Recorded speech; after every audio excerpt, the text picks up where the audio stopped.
¿Qué tal? Muy buenas tardes a todos y a todas las personas que nos acompañan desde la plataforma de Zoom y a todos los que nos sintonizan en vivo de nuestras redes sociales. Mi nombre es Laura Casio, soy cofundadora y actual presidenta de la Red de Estudios Globales Atlas Polaris. Y bueno, es un gusto y un honor para mí poder compartir con todos ustedes este primer conversatorio titulado la diáspora afro-latinoamericana, retos y perspectivas ante la representación y participación política del primer ciclo de conferencias magistrales, la afrodescendencia en Latinoamérica, una lucha contra la invisibilización histórica, étnica, cultural y política.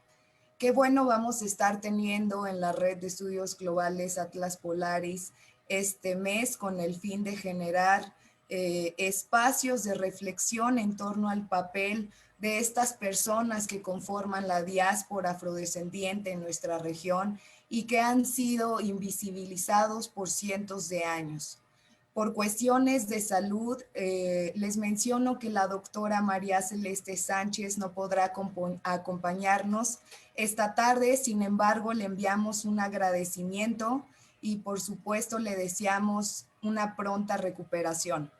Por otro lado, agradezco personalmente la asistencia de la doctora Gabriela Iturralde Nieto, miembro de la Afrodescendencia MX, al doctor John Herlin Anton Sánchez, quien es investigador del Instituto de Altos Estudios Nacionales, y a la maestra Ana Uribe Escalante, quien es profesora de la Facultad de Estudios Superiores Acatlán.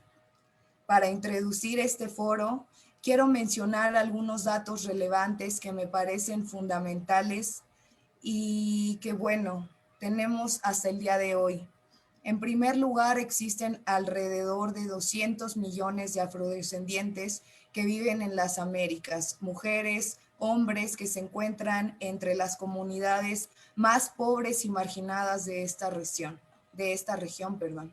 Presentan elevadas tasas de mortalidad, tienen un acceso limitado a la educación de calidad, tienen malos servicios de salud, de vivienda, de seguridad social y han sido proceso de discriminación durante todos estos años.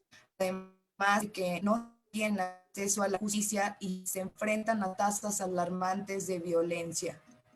Según la ONU, la problemática de exclusión de las poblaciones afrodescendientes han sido herencias de estas terribles injusticias vividas y heredadas del pasado. Regímenes de esclavitud, tratas de esclavos, del colonialismo que se han perpetuado a través del racismo y la discriminación hasta nuestros días.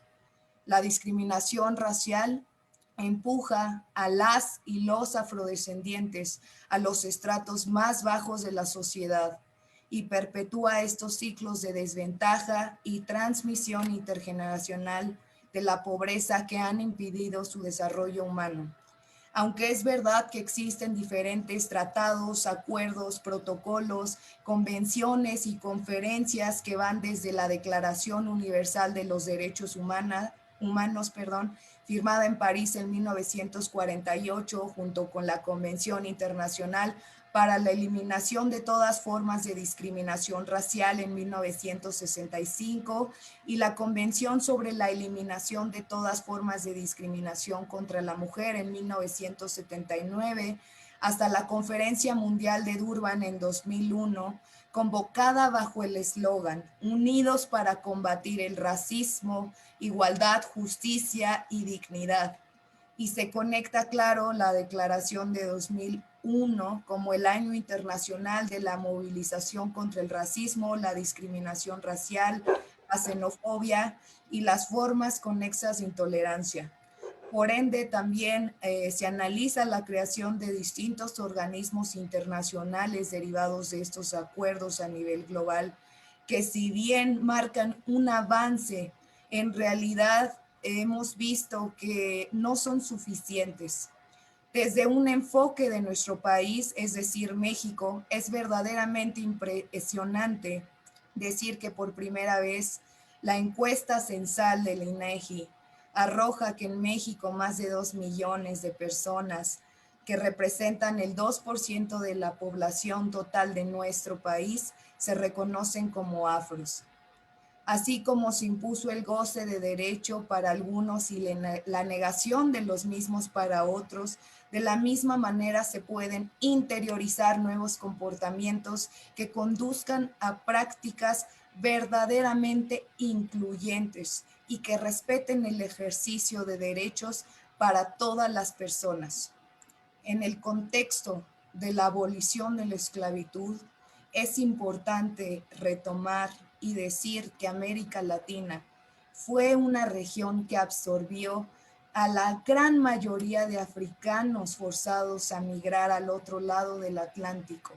Este impacto demográfico significó que la esclavitud cumplió un rol central en la conformación del tejido social, cultural y político de Latinoamérica. Y es tiempo de valorarlo, de reconocerlo, y no solo de eso, sino de implementar, de impulsar estructuras políticamente efectivas para la garantía de la participación de estas personas afrodescendientes. No me queda más que agradecer a todos los asistentes que se encuentran con nosotros el día de hoy, a nuestros invitados magistrales por compartirnos grandes ideas y grandes experiencias, a todas las personas que conforman otras redes, organizaciones, instituciones, por todo el apoyo que nos han brindado. En verdad, muchísimas gracias. Y ya por último, quiero agradecer a todo el equipo de trabajo de la Red de Estudios Globales Atlas Polaris, ya que sin su ayuda estos eventos académicos tan importantes para la sociedad latinoamericana simplemente no serían posibles. Muchísimas gracias y a continuación cedo el uso de la palabra a Donaldo García Sosa, quien es codirector de la Dirección del Área de Vinculación y Alianzas de la Red de Estudios Globales Atlas Polaris. Amigo Donaldo, tienes el uso de la palabra. Muchísimas gracias. Muchísimas gracias, Laura. Un placer tener la presencia de grandes expositores que aceptaron estar con nosotros y de poder realizar este foro que tiene tanta incidencia y más en los tiempos actuales que vivimos. Me permitiré, sin absorber más tiempo de los ponentes, pasar a presentar a nuestra primera invitada, la muy querida maestra María Gabriela Iturralde Nieto. La maestra María Gabriela es licenciada en Estudios Latinoamericanos por la Facultad de Filosofía y Letras de la UNAM, maestra en Antropología Social por la Universidad de Barcelona y candidata a doctora en Antropología Social por la UNAM. Colabora como investigador en el programa de investigadores de investigación afrodescendientes y diversidad cultural del Instituto Nacional de Antropología e Historia, el INAH, en México.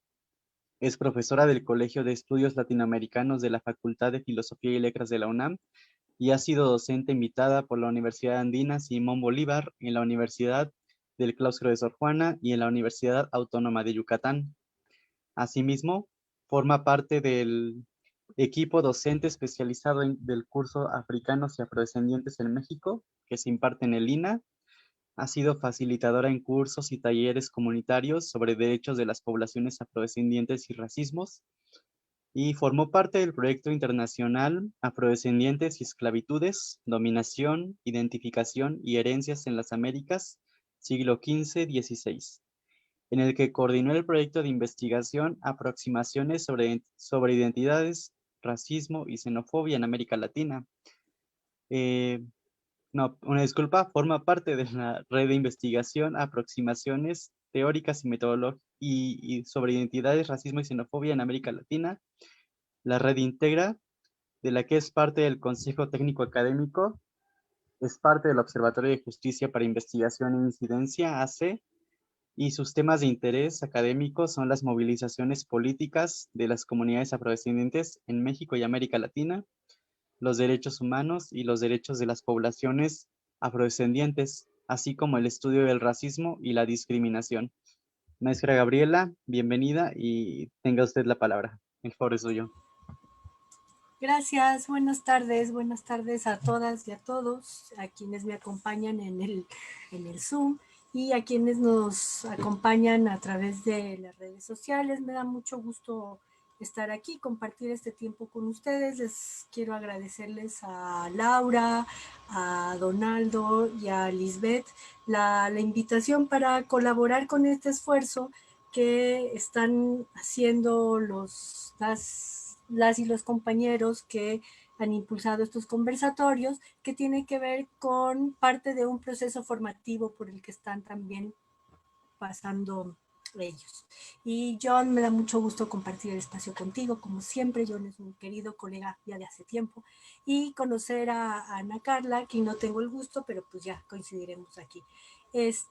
Voy a compartir la pantalla con ustedes de unas breves notas que preparé para guiarme en esta presentación, que tiene el propósito de reflexionar, aprovechando la invitación que nos han hecho nuestros colegas, proponer una reflexión muy, no por encima, pero un poco a bote pronto, diríamos, una reflexión acerca de un nuevo escenario, ¿no? Que se nos plantea, de un escenario que se nos plantea actualmente, frente al que el Estado y las instituciones de este país, de México, tienen que contestar, ¿no?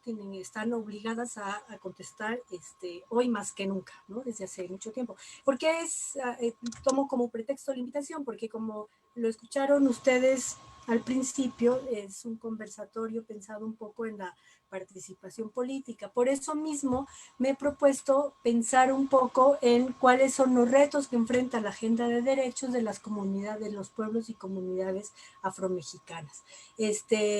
Parto de pensar que la participación política, de una comprensión de la participación política desde una perspectiva amplia, ¿no? No solamente la participación política desde una perspectiva electoral, por ejemplo, que también es fundamental, ¿no? Es una de sus espacios, de sus áreas fundamentales, pero de una perspectiva más amplia, en donde se inscriben o están insertas las luchas que llevan los pueblos y las comunidades, o el pueblo, diría yo, afrodescendiente de las Américas, y las comunidades en cada uno de sus países a través de sus organizaciones, de sus liderazgos, etcétera, de manera consistente, muy importante desde los años 60, ¿no? Más o menos desde 1960. Es una perspectiva amplia. No me voy a detener en un recorrido histórico sobre este tema. Digo, tenemos colegas que lo trabajan espléndidamente y tienen artículos muy, muy claros sobre esta materia. Por ejemplo, un texto, una cartografía elaborada por, ahora me acuerdo el nombre, disculpen, por Lao Montes, o también el trabajo de George Reid Andrews, que ustedes conocen bien, del certificado de Alari, ¿no? En donde hay unos recorridos muy, muy profundos sobre esto. Solamente quería llamar la atención que la reflexión que quiero proponer se inscribe, no es una reflexión coyuntural, digamos, aunque sí tiene un carácter coyuntural, tiene unos asideros más profundos que se pueden ver reflejados en un proceso de larga data, como decía, de movilización de los pueblos y comunidades afrodescendientes, negras, como solían llamarse con mucha más frecuencia hasta la década de los 90 o incluso del 2000, con el cambio paradigmático de la participación en la cumbre de Durban, la participación en contra del racismo en Durban, y que han ido adquiriendo mucho más visibilidad y mucho mayor visibilidad en la agenda regional, en las agendas nacionales y en la agenda regional, y cada vez con contribuciones muy importantes desde mi perspectiva en la lucha antirracista de todas las sociedades, ¿no? O sea, no podemos comprender el momento que se vive hoy a partir más o menos del 2001 de lucha contra el racismo si no tenemos presentes las contribuciones justamente de los movimientos, las organizaciones, los pueblos, las comunidades afro-latinoamericanas. No voy leyendo las fichas, solamente van van un poquito como de apoyo para que veamos cuáles son desde una perspectiva muy general los ciclos, ¿no? Por los que han ido pasando estos ciclos hasta llegar al momento actual. Por otra parte, también tengo como en esta coyuntura, esta reflexión se apoya también en tener presente un proceso de lucha de las comunidades y los pueblos afromexicanos particularmente, que también tiene ya una larga data, ¿no? A veces parecería que es un tema que hoy se pone de moda, que hoy empieza a estar en la escena pública y del que a veces parecería que se sabe poco. Sin embargo, las organizaciones y las comunidades están en esta lucha, en este proceso desde hace más de 25 años, y es un proceso que además ha sido acompañado durante largo tiempo por los sectores académicos y al que en los últimos años se han sumado de manera importante algunos sectores del Estado, algunas instituciones aliadas, etcétera, ¿no? Pero me parece que es importante tener presente que se trata de un proceso que ya tiene una cierta madurez, ¿no? Que podría parecer que es incipiente o que a rato se creía que era, o era en un momento, era incipiente o parecía débil, y en realidad, o sea, lleva su camino andado, un camino que no está libre de contradicciones, conflictos, disputas, pero que me parece que ha tenido logros muy importantes, ¿no? Es un movimiento que se conoce de manera genérica como el movimiento afromexicano. Es un movimiento que ha pasado desde desde una posición inicial de reclamo por mejores condiciones de vida en las comunidades, fundamentalmente en la Costa Chica de Guerrero y Oaxaca, que es la región en donde todavía hoy se concentran las localidades y los municipios con mayor porcentaje de población que se reconoce afromexicana, y que de reclamar los justos reclamos por mejoras en las condiciones de vida han pasado por una agenda que reclama la visibilización histórica y presente de las contribuciones de estas comunidades a la construcción de la nación, a pedir, a reclamar, a demandar cuestiones muy puntuales, ¿no? Dos de ellas, que son en las que me centro hoy, son la visibilidad estadística, es decir, tener la posibilidad de que los instrumentos estadísticos que tiene el Estado, ¿no? Como los censos, las encuestas, etcétera, etcétera, permitan identificar los lugares, el número, las características de estas poblaciones, de estas comunidades, de estos pueblos, con un motivo. Sabemos siempre que son armas de doble filo. Contar a la población siempre ha sido un mecanismo de control poblacional, pero al mismo tiempo puede ser un mecanismo de emancipación, y sobre todo es una herramienta muy útil para el reclamo de derechos, ¿no? Y para que los derechos que se reclaman sean garantizados de manera mucho más directa, mucho más eficiente y con mucha más claridad. Esta agenda que me parece que se ha logrado, es decir, ya a partir de 2015 que se incluyó una pregunta en la encuesta intercensal, y luego en esta ronda censal del 2020 también se incluyó una pregunta, la pregunta de autoadscripción afrodescendiente en México.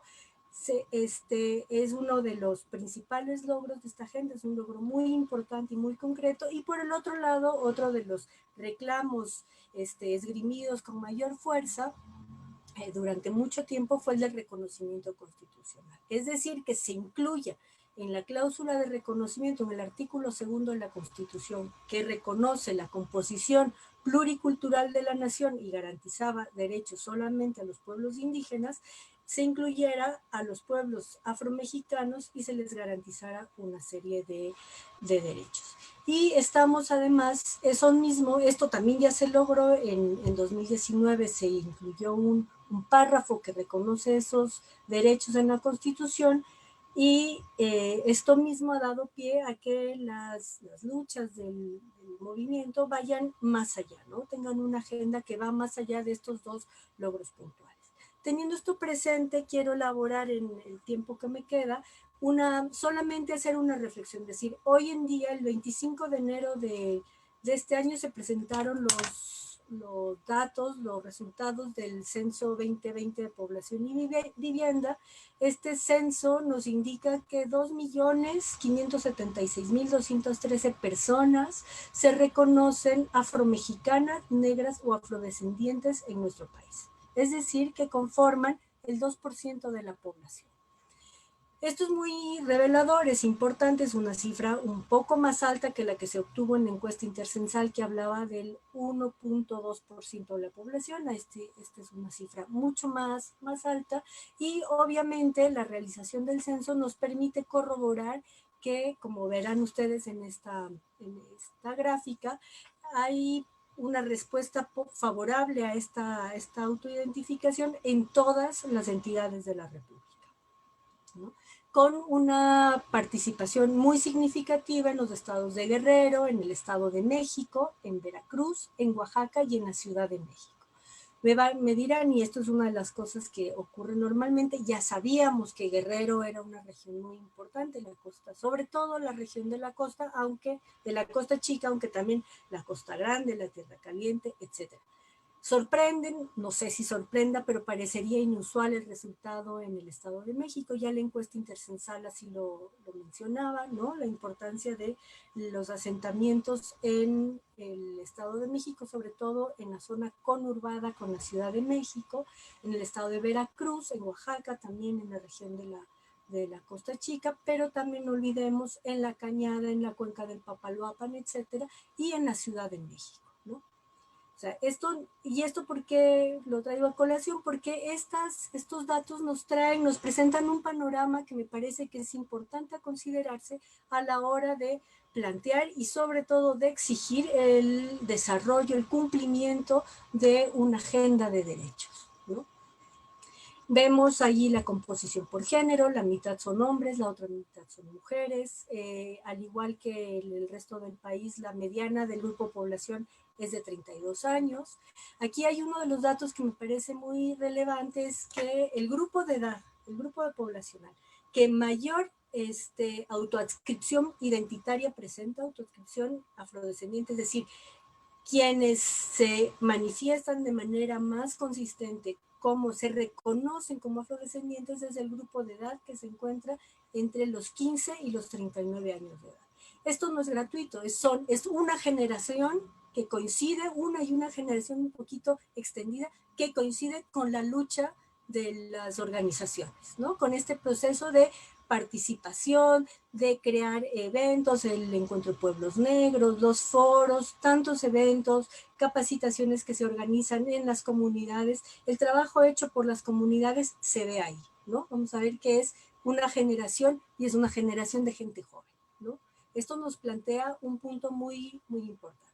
Otro tema que me parece relevante es que el INEGI crea una categoría de hogar censal, ¿no? Más allá de la contabilidad persona por persona, se crea una categoría que se llama hogar censal, es decir, que cada uno de los hogares en donde una persona contesta favorablemente a esta pregunta de autoadscripción, podemos pensar, ¿no? Y este es un ejercicio de imaginación, digamos, pero es un ejercicio de proyección estadística, que viven en ese hogar un número promedio de personas a las que podrían asignársele esta autoadscripción por distintos motivos, ¿no? Y este número nos incrementa en 1.000.000 el número de personas que se reconocerían dentro de esta autoadscripción identitaria. Y otro de los datos que me parecen muy relevantes es que solamente un 1.2% de las personas que se reconocen afrodescendientes han nacido en otro país, ¿no? Y no son mexicanos. Entonces esto es muy relevante si consideramos que muchas veces una de las experiencias que tienen las personas de las comunidades afromexicanas es que se les atribuye ser extranjeros, ¿no? Entonces aquí hay varios datos que son muy relevantes. ¿Por qué me detengo solo en estos datos? Porque, y aquí este es seguramente un debate que puede haber, es que el censo en términos generales, o sea, el agregado nacional nos muestra cifras en las comunidades y en las regiones de población, las cifras que nos arroja sobre población afromexicana son semejantes, los promedios son iguales a la media nacional con los datos agregados, ¿no? Y esto parecería que hace una suerte de invisibilización de las brechas de desigualdad a las que hacía referencia Laura al inicio de la sesión. Esto nos plantea un tema que es muy importante y que las personas que trabajan con estadísticas lo saben, que es la importancia de poder hacer el análisis de los datos censales sobre condiciones, por ejemplo, de vivienda, de escolaridad, de acceso a servicios, de participación en la población económicamente activa, de todas estas, de acceso a los usos de la tecnología, etcétera. Tenemos que bajarlo a escala local, ¿no? Y el censo nos arroja ese dato. El censo arroja datos a nivel localidad, ¿no? Entonces, ese análisis se puede hacer, se debe hacer, para considerar efectivamente las brechas de desigualdad. Eso por una parte, ¿no? Por eso no me refiero a los datos más generales que además se pueden consultar perfectamente en el INEGI.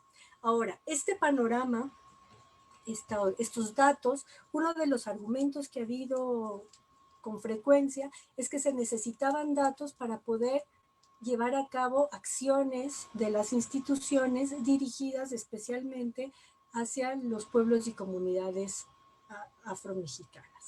Ya están los datos, ya estaban los datos desde 2015, los datos hoy son más contundentes, son más evidentes y nos plantean algunos temas que son imponderables, ¿no? La una es decir, este es un tema que no le afecta solo a una, que no afecta, que no interesa o incumbe solo a una región del país, sino como lo vimos a la República completa, ¿no? A todo el país. También por eso mismo nos habla de una conformación y una configuración heterogénea de la afrodescendencia en el país y esto demanda de una atención muy específica, ¿no? De ir generando políticas públicas muy bien dirigidas. Tengo anotados ahí algunos de los puntos que me parece que son fundamentales, de fundamental atención, de urgente atención, en términos de la garantía de los derechos de las poblaciones y las comunidades afromexicanas.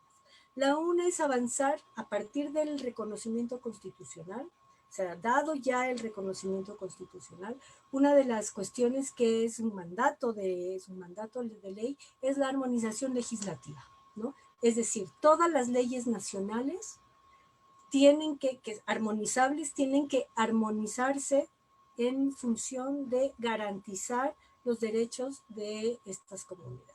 Me parece que en la Cámara de Senadores está turnado para el dictamen un primer paquete de medidas en este sentido. No sabemos, no tenemos noticias en el estatus que está, pero ese es un llamado al legislativo a decir, bueno, es fundamental hacer la armonización legislativa, ¿no? Es porque el reconocimiento sin armonización legislativa difícilmente se puede ir aterrizando en acciones puntuales que garanticen inclusión, ¿no? Porque si bien es cierto la lucha por la visibilización es medular y ha sido medular y no debe dejarse de lado, también es fundamental que se dé el paso hacia la inclusión, es decir, hacia que los derechos se garanticen efectivamente. Esto tiene otra dimensión también, es que por cómo está formulado el reconocimiento constitucional, la Constitución deriva en las entidades federativas y en sus leyes, en sus constituciones y en sus leyes la aplicabilidad de la ley. Esto quiere decir que cada uno de los estados de la República Mexicana tiene que legislar en esta materia, ¿no? Entonces, esta es otra de las agendas que tienen que cumplirse, ¿no? Este es uno de los temas que deben exigirse, que es decir, cada una de las entidades federativas de los estados de la federación debe legislar en esta materia. El censo nos indica que en todas las entidades federativas hay personas, comunidades y colectividades que se reconocen como afrodescendientes. Entonces no hay un pretexto para dejar de lado o para dejar esto sin atender en ninguna entidad federativa. Otro de los temas a los que nos conduce esta noción de la escala tiene que ver con que el diseño de políticas públicas tiene que estar pensado en las entidades, pero tiene que estar también pensado a escala local, ¿no? Es decir, pensando en cuáles son las necesidades diferenciadas de acuerdo con las características territoriales, regionales, etcétera, de las poblaciones. Esto plantea retos particulares pensando, por ejemplo, en aquellas poblaciones, comunidades, colectivos que están asentados en zonas urbanas, como por ejemplo el municipio de Nezahualcóyotl, la alcaldía de Iztapalapa en la Ciudad de México, que es la que tiene mayor número de población afromexicana en la Ciudad de México, etcétera, ¿no? O sea, esto y estas políticas frente a las de las pequeñas localidades rurales en regiones como la Costa Chica de Guerrero y Oaxaca, por ejemplo. Otra de las cosas que está presente ahí, que es imprescindible tomar en consideración, es que hoy en día la atención a estos pueblos y comunidades no puede ser esporádica, no puede ser una ocurrencia o una buena voluntad de un funcionario en turno, sino que requiere de la creación de una infraestructura institucional. Y esta infraestructura tiene que tener una capacidad de atender a nivel federal, estatal y local, ¿no? Se requiere del desarrollo de esta infraestructura que atiende especialmente a los afromexicanos. Puede ser la creación de una entidad propia, como existe en algunos países, o puede ser que se dedique una mayor proporción, una mayor participación dentro del Instituto Nacional de los Pueblos Indígenas, que es hoy por hoy quien por mandato de ley debería atender a los afromexicanos, ¿no? Las comunidades y pueblos afromexicanos. No está de más pensar en que tiene que fortalecerse esa presencia al interior de esta institución o incluso pensar en desarrollar otro tipo de institucionalidad. Digo, esa es tarea del legislativo y tarea de quienes ingenian las instituciones nacionales y etcétera, pero ese es un tema que está ahí, ¿no? Y no puede dejarse relegado y pensar que con sacar 2 convocatorias a programas que saca una institución está cubierta esta necesidad. Y ya para terminar y regresar con un tema que es casi un mantra, ¿no? Para quienes hemos estado trabajando en esta materia, es decir, ¿qué pasa con la educación? ¿No? Se requiere la garantía de derechos, la lucha contra el racismo y contra la discriminación tiene un pilar fundamental que tiene que ver con la educación. O sea, ¿cómo combatimos la discriminación? ¿Cómo ayudamos a eliminar el racismo poco a poco, paulatinamente, con educación y con educación? ¿Esto qué significa? Modificar planes y programas de estudio, incluir contenidos en las materias, incluir transversalmente contenidos que reconozcan, que visibilicen, que den a conocer las contribuciones de las comunidades afromexicanas y de origen africano en el pasado virreinal y afromexicanas contemporáneas y afrodescendientes, es decir, todas estas colectividades que viven en nuestro país, que no son mexicanas, probablemente que mantienen su condición de extranjería, pero que viven en nuestro país, que están aquí y que forman parte de nuestra sociedad, ¿no? Incluir esto en los planes, en los programas, en los programas de formación de maestros, porque este es otro de los temas fundamentales, ¿no? O sea, esto no se da por sí solo, los maestros tienen que tener acceso y tienen que formarse en ese sentido, ¿no? Y los maestros que hoy día enseñan lo que tienen que enseñar, no pueden hacerlo si no tienen acceso a programas de formación.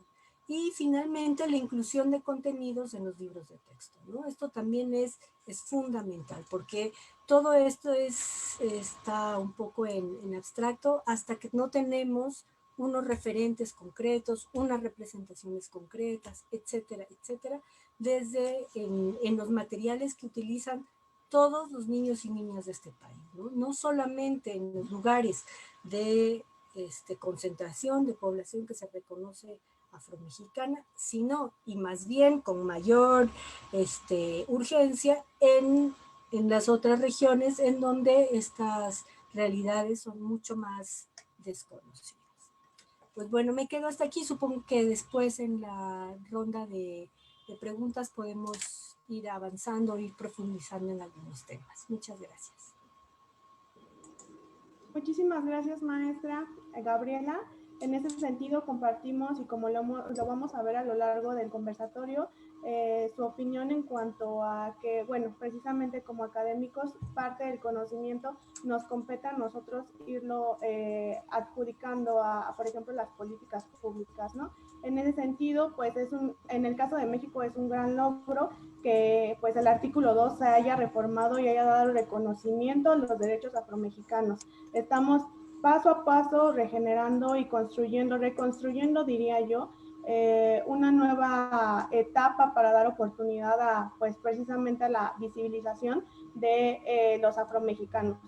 En ese sentido, y para no robar más tiempo, daré paso al siguiente ponente, el doctor John Herlin Anton Sánchez. Él es antropólogo por la Universidad Nacional de Colombia, es especialista en desarrollo por la Universidad del Chocó, tiene Choco. Ay, perdón. No se preocupe.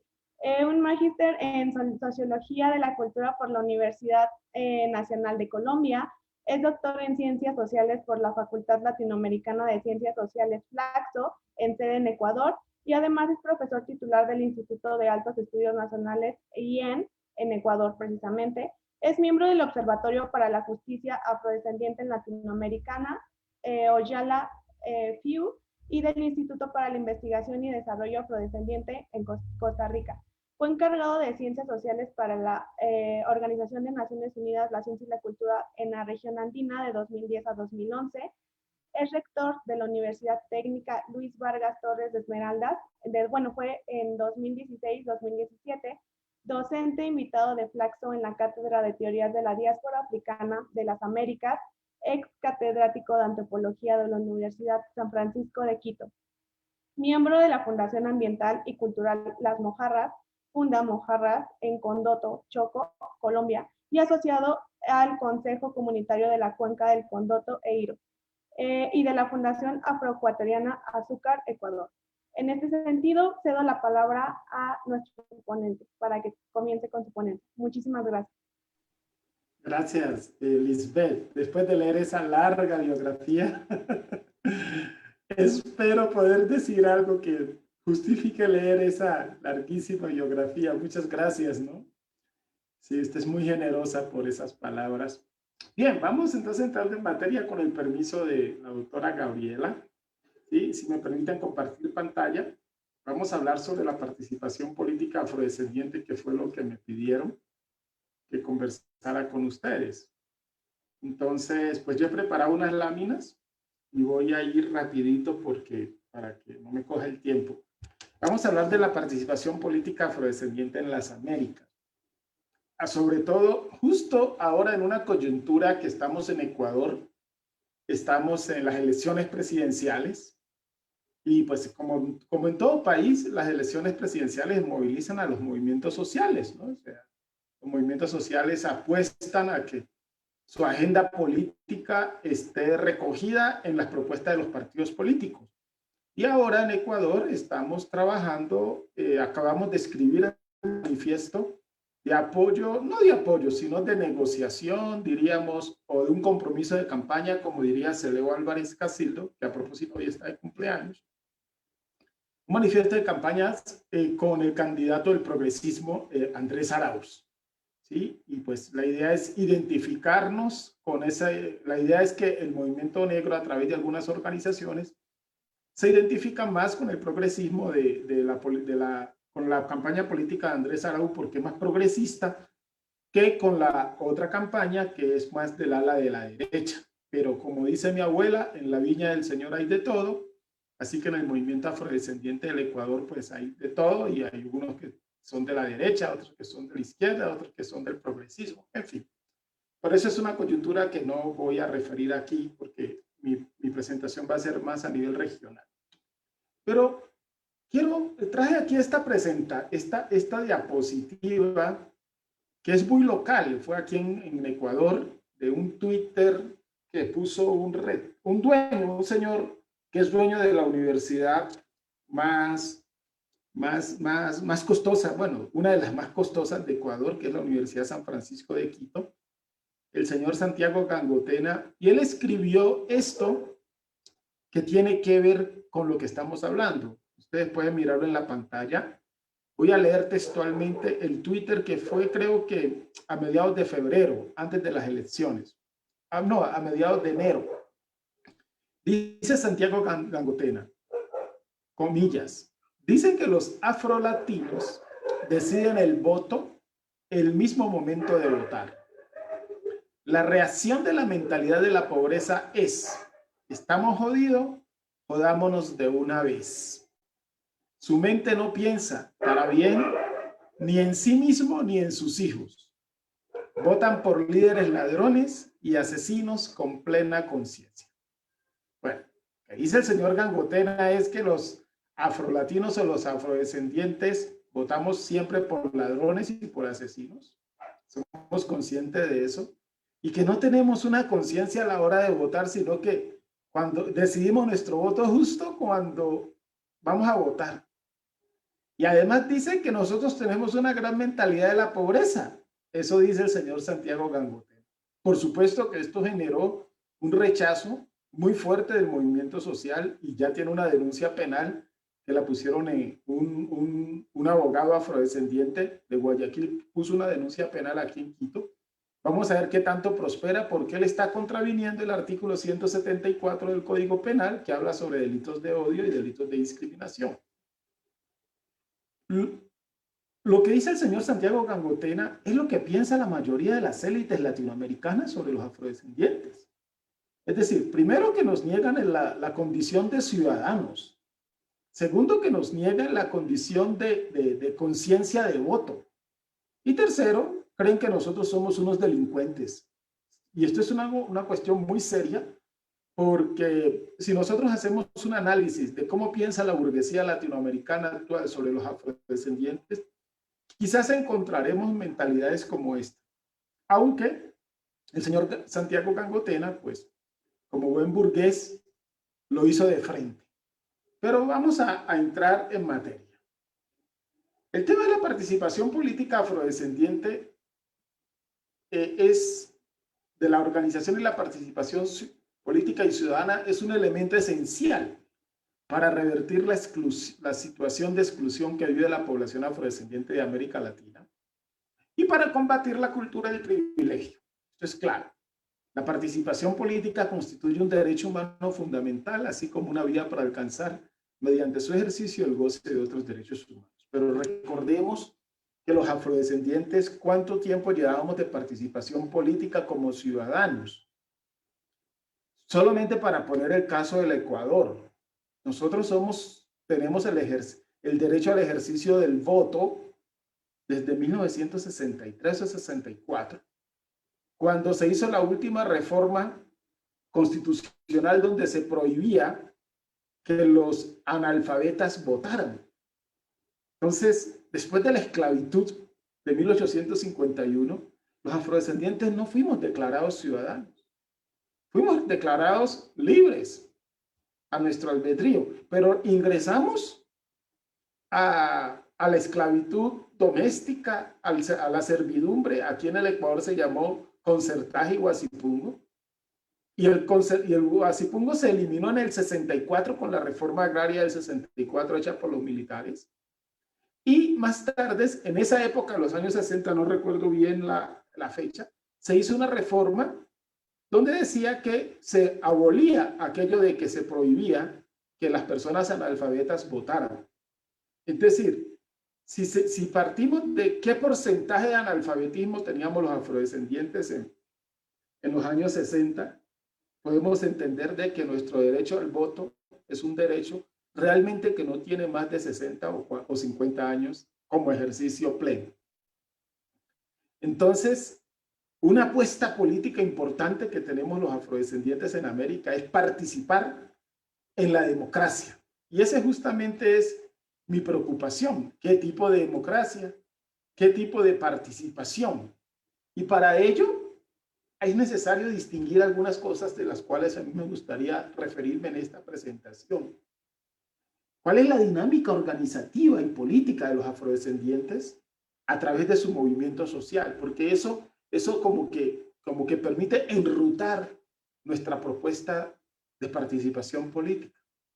Como colectivo, no como individuos. ¿Cuáles son esas demandas, esos repertorios de acción colectiva de larga duración que planteamos los afrodescendientes desde el movimiento social? ¿Cuál es la situación de las organizaciones afrodescendientes? ¿Cómo podemos entender los indicadores de representación política y participación política de los afrodescendientes en la democracia latinoamericana? Y finalmente algunos indicadores. Bien, pero yo quiero entrar de fondo recordando a Marcus Garvey. Hoy, el día también debería haber puesto la foto de don Celeo Álvarez Casildo, pero no me alcanzó el tiempo porque hoy él está de cumpleaños hoy. Pero bueno, ahí me perdonará el ánima bendita de don Celeo, pero lo voy a mencionar aquí porque don Celeo Álvarez siempre insistió que nosotros deberíamos tener una capacidad de movilización política y de negociación con cualquier partido político. Él era muy pragmático en eso, don Celeo Álvarez. Y ese pragmatismo le generó a él muchísimas resistencias dentro del movimiento negro. Sobre todo las resistencias de los colegas del movimiento negro más asociados hacia las tendencias de izquierda radical. Porque don Celeo Álvarez decía que sea de izquierda o sea de derecha, la democracia liberal tiene un problema con la raza y que nosotros debemos negociar indistintamente con cualquiera de los partidos que se vaya a llegar al poder. Y esta visión pragmática de don Celeo Álvarez tenía mucho que ver con Marcus Garvey, porque Marcus Garvey también era muy pragmático y muy radical. Para Marcus Garvey, y me estoy regresando a 1920, para él la participación política y la movilización era muy importante. Pero la propuesta de Marcus Garvey era no participar dentro del establecimiento, sino por fuera del establecimiento. Porque él era consciente de que la democracia liberal burguesa no permitiría, y estoy hablando de principios del siglo XX, no permitiría una participación directa de los afrodescendientes. ¿Por qué? Porque la democracia liberal es burguesa y niega el carácter de representación política de los no burgueses como somos los afrodescendientes.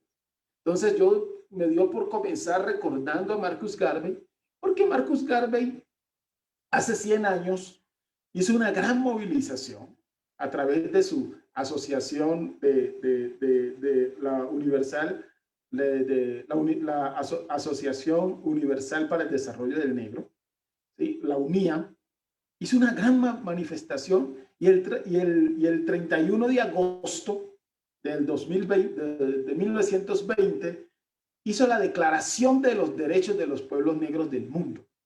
Y en esa Declaración de Derechos de los Pueblos Negros del Mundo, Marcus Garvey hace casi 40 artículos y la mayoría de los artículos se refieren a la participación ciudadana y a la necesidad de la organización política de los negros como una forma de redención o una forma de poder insertarse en la vida ciudadana real.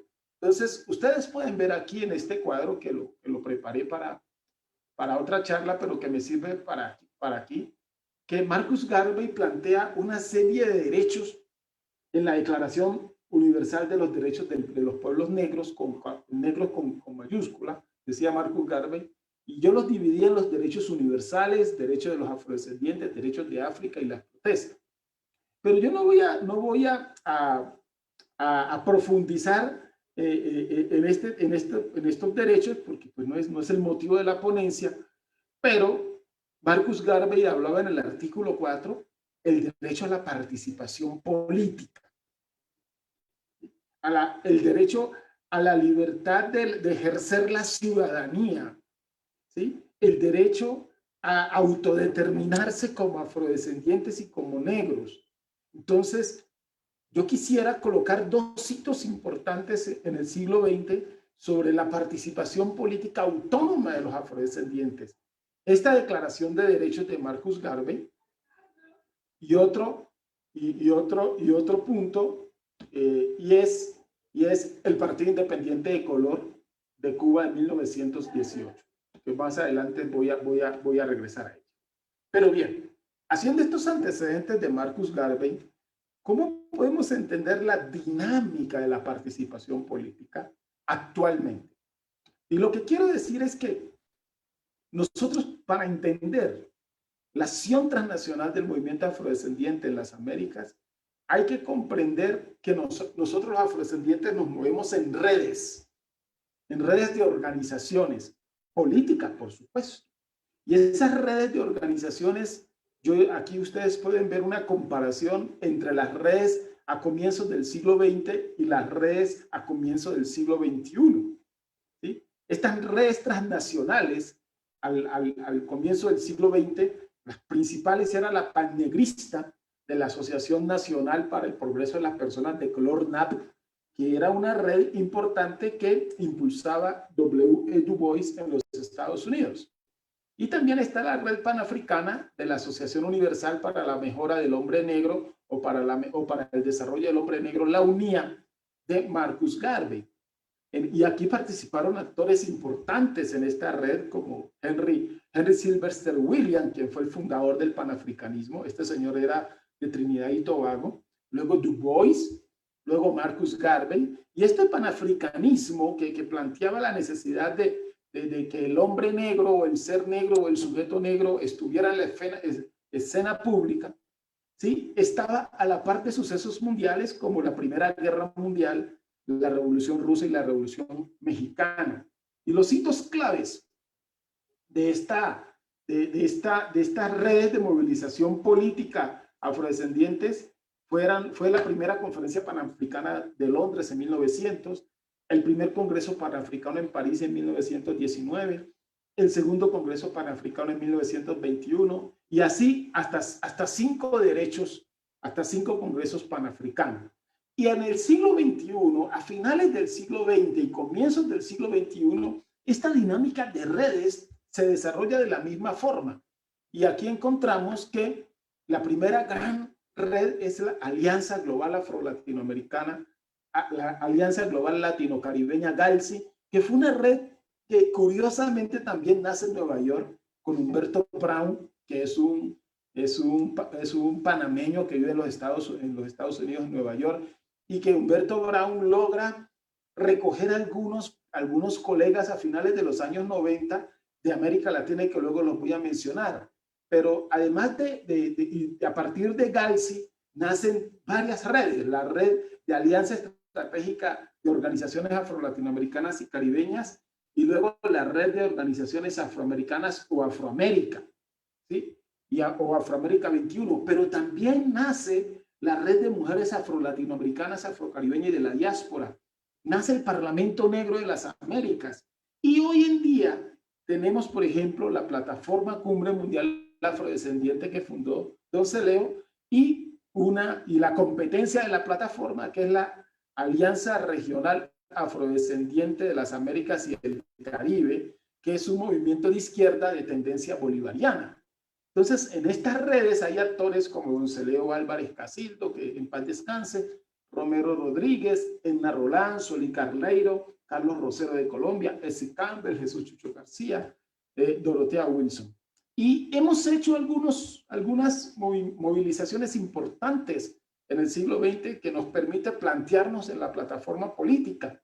La preconferencia de Santiago del 2000, la tercera Cumbre Mundial contra el Racismo del 2001, la declaración del 2011 como Año Internacional Afrodescendiente, la primera Cumbre Mundial Afrodescendiente de las Américas en el 2011 en La Ceiba, y la declaración del Decenio Internacional de los Afrodescendientes. Ahora, ¿cuántas organizaciones afrodescendientes hay? Hay varios estudios que sitúan 411 organizaciones.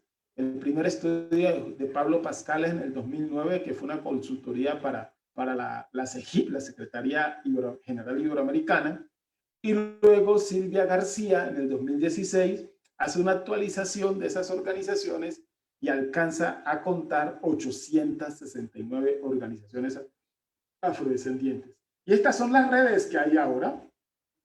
A corte del 14 de febrero del 2021 encontramos 22 redes transnacionales del movimiento social afrodescendiente de las Américas. Y todas estas redes lo que buscan es una presentación política de los afrodescendientes hoy en día.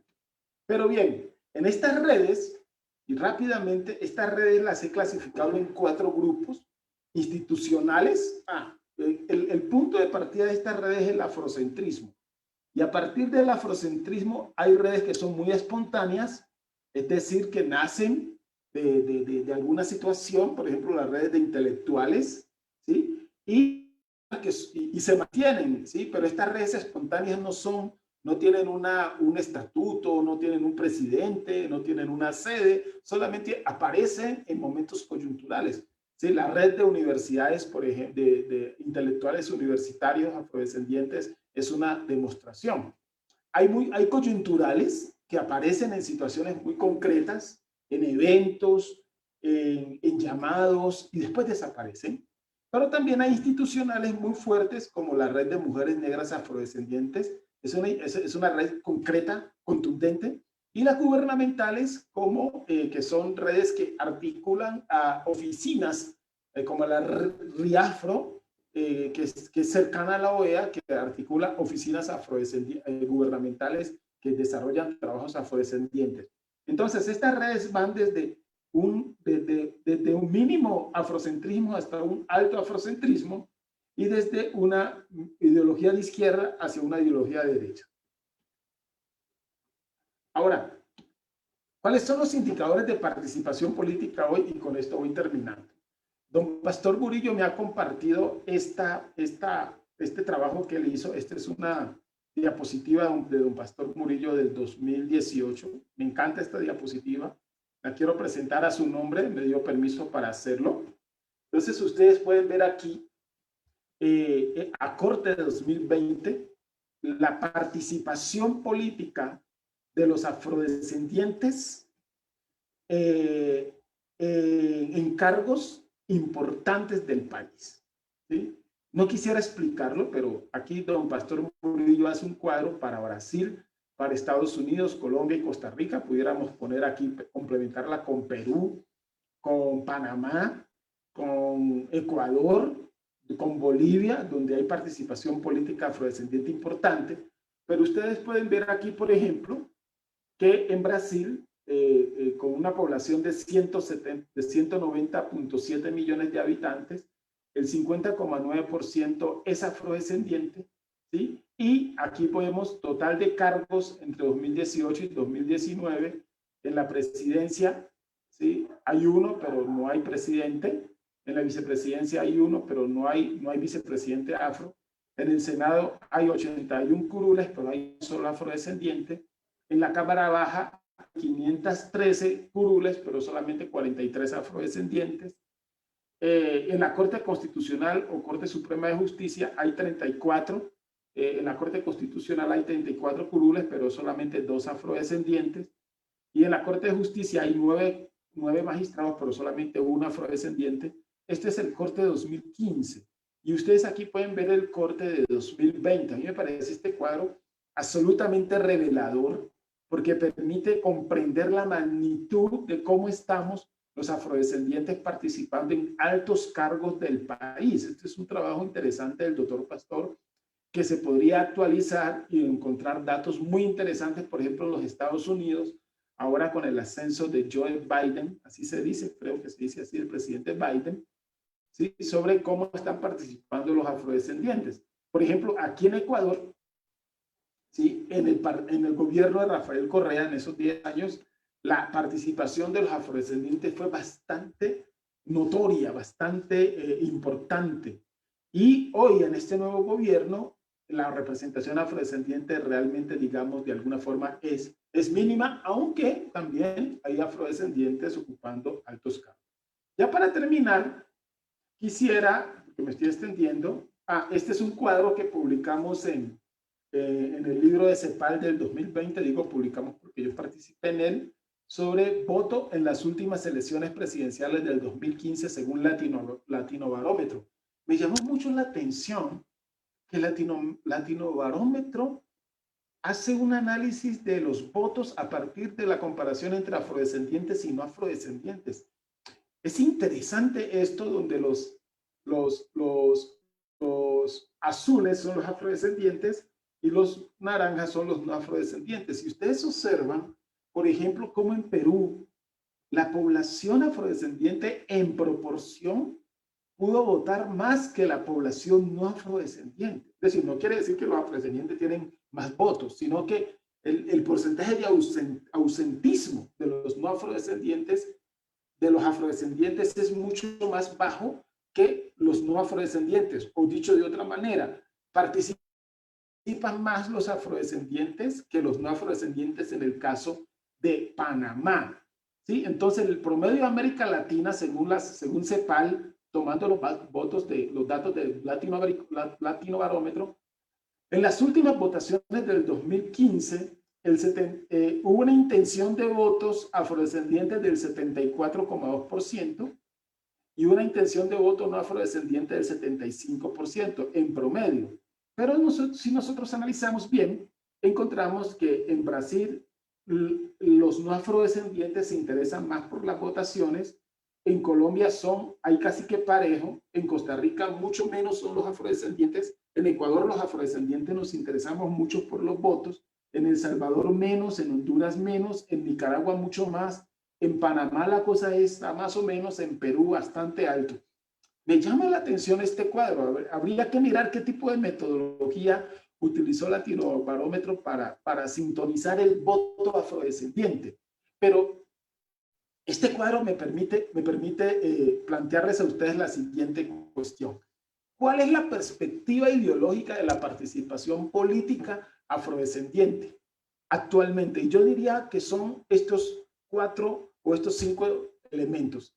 Una perspectiva totalmente liberal, es decir, los afrodescendientes, algunos son absolutamente liberales, ¿sí? Y se alejan bastante del afrocentrismo y participan en las contiendas liberales burguesas de América Latina.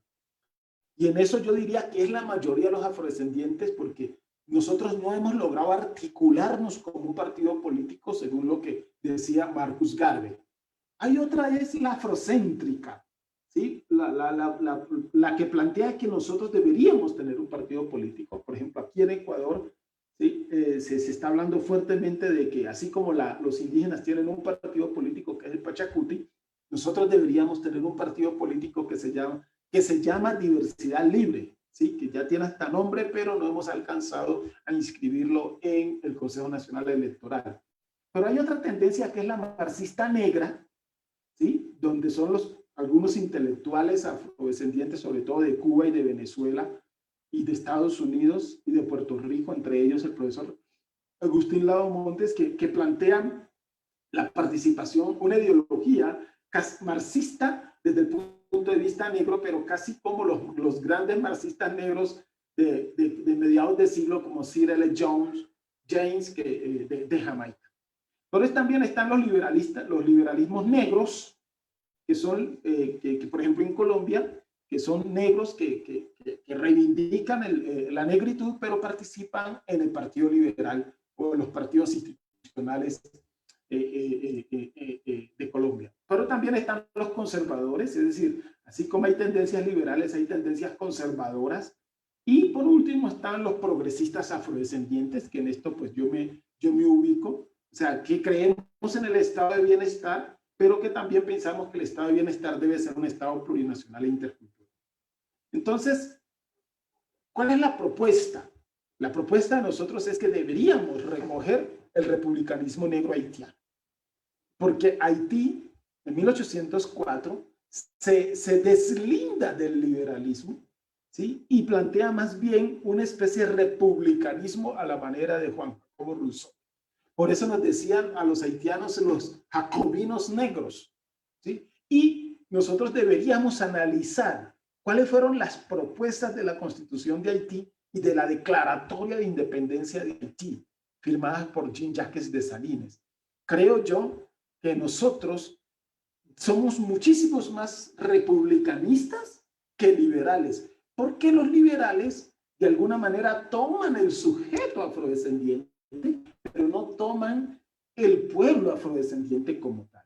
Y deberíamos de alguna forma buscar entender la dinámica del Partido Independiente de Color, surgido inicialmente como agrupación independiente de color el 7 de agosto de 1808, proscrito en 1910 y culminó su vida política en 1912 después de una feroz represión, la muerte, la matanza o la masacre del Partido Independiente de Color en Cuba, y ellos buscaban una república igualitaria, ¿sí? Una república donde las razas, podríamos llamarlo así, fueran incluidas, pero hay que ubicarse también en el contexto de la época, porque este partido que nace en 1908 no habían pasado todavía 6 o 7 años de la abolición de la esclavitud en Cuba. Esa es mi presentación y disculpen que me haya demorado un poco, pero pues estaba muy emocionado con plantearles a ustedes estas tendencias. La palabra está suelta. Muchísimas gracias, doctor. Sin duda, una propuesta demasiado interesante desde la perspectiva del republicanismo haitiano. Yo creo que en esta ocasión estaríamos replanteándonos cuál es el papel de las movilizaciones afrodescendientes en América Latina y cómo es que precisamente estos son el vehículo para la participación política. Creo que es labor empezar a nosotros hacernos este tipo de cuestionamientos. En este sentido, y para no quitar más el tiempo, procederé a presentar a la siguiente ponente, la maestra Ana Carla Uribe Escalante. Ella es candidata a doctora en estudios latinoamericanos por la Universidad Nacional Autónoma de México. Realizó su maestría en Ciencias Sociales y Humanísticas en el Centro de Estudios Superiores de México y Centroamérica, CESMECA, en San Cristóbal de las Casas, Chiapas, donde se especializó en el estudio de la frontera y procesos de integración regional en América Latina y el Caribe. Es licenciada en Relaciones Internacionales con especialidad en Política y Diplomacia Internacional por la Facultad de Estudios Superiores Acatlán, donde actualmente ejerce su labor como docente. Como estudiante ha sido becaria de la Fundación Carolina para su programa de verano 2015 en la Universidad Complutense de Madrid, donde tomó el curso en Relaciones Internacionales, Diplomacia y Medios de Comunicación. Ha realizado diversos seminarios del Consejo Latinoamericano de Ciencias Sociales, CLACSO, a mencionar análisis político de discurso, horizonte teórico, teorías de la integración regional, transformaciones y desafíos, políticas sociales universales, geopolítica del siglo XXI, América Latina en disputa y enfrentamiento del racismo epistémico, así como el diplomado en cooperación sur-sur. Actualmente estudia una especialidad por la Flaxo Brasil y Claxo en estudios afrolatinoamericanos y caribeños. Aunado a su labor docente, ha dedicado su vida laboral a múltiples labores de voluntariado y a colaborar con diversas organizaciones no gubernamentales. En este sentido, cedo la palabra a la maestra Ana Carla Uribe Escalante para que inicie con su presentación. Muchísimas gracias. Bueno, hola, un gusto estar con ustedes. La verdad es que tuve problemas con mi video, ergo, pues no puedo prender mi cámara porque solo se ve mi copetina y hay unos problemas ahí de visualización. Pero bueno, eso no impide que hable con ustedes. Espero que el audio sí se escuche bastante bien, ¿no? En ese sentido, pues les agradezco muchísimo la invitación y esperar estar a la altura, ¿no? De los ponentes anteriores, porque claro que tienen un background mucho más elevado en el tema de lo afromexicano, la afrodescendencia, de lo que yo tengo, pero yo compartiré algunas perspectivas que me he heredado esta especialidad, que además para mí ha sido una experiencia única y reconfortante, y daré paso a compartir mi presentación. A ver. Perfecto, no sé si se ve bien. Ya lo podemos ver. Perfecto, muy bien.